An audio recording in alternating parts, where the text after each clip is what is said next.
Okay, let's go.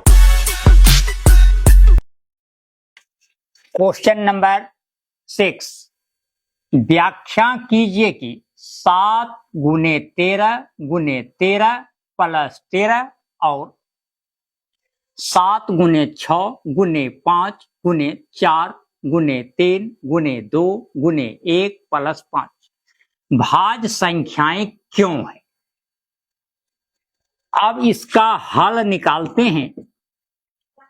देखने में लगता है कि यह अभाज्य है।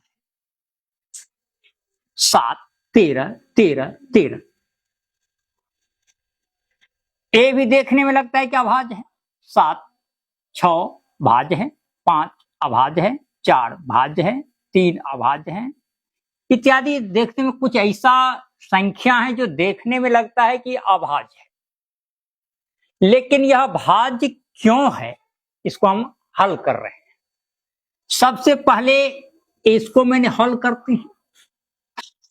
7 गुने 11 गुने 13 प्लस 13।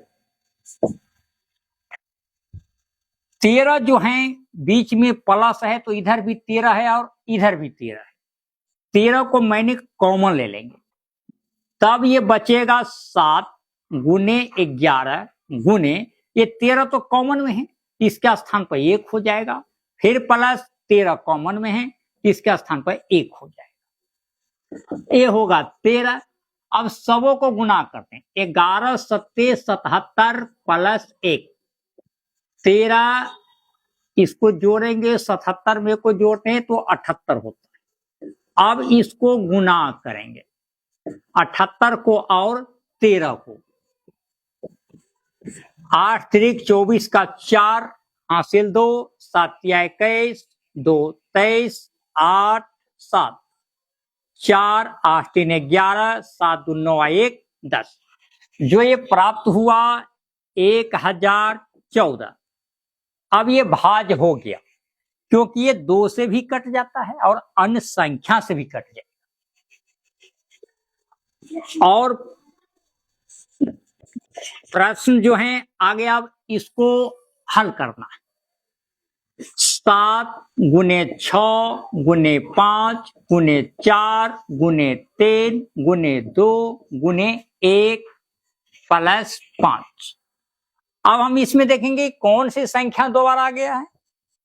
तो इसमें 5 जो है वो 2 बार आ गया, जिसको हम कॉमन ले लेंगे तो बचेगा 7 6 5 कॉमन में है तो 1 गुने 4 गुने 3 गुने 2 गुने 1 आई प्लस 1 कॉमन में आ गया है तो यहां पे भी 1 आ जाएगा। अब ये सबो संख्या को गुना करते हैं।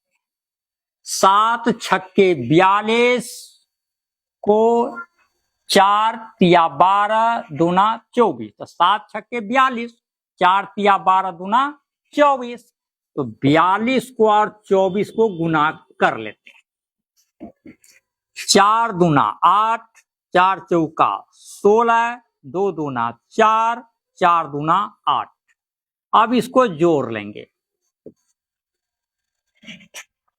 तब ये हो गया 1008 प्लस 1 1009 हो जाएगा। तो 5 गुने 1009 गुना कर लेते हैं। 9 पंचे 45 की 5 हासिल 4। किसी भी संख्या में 0 से गुना करेंगे तो 0 होगा, हासिल वाला 4 को लिखना पड़ेगा। 5 में अगर 0 से गुना करेंगे तो 0 हो जाएगा, ये 5। अब ये भाज्य संख्या हो गया, 5 से भी कट रहा है और अन्य संख्या से भी कटेगा। तो व्याख्या कीजिए कि 7 और इतना भाज्य संख्या क्यों है। तो लिखेंगे यह भाज्य संख्या है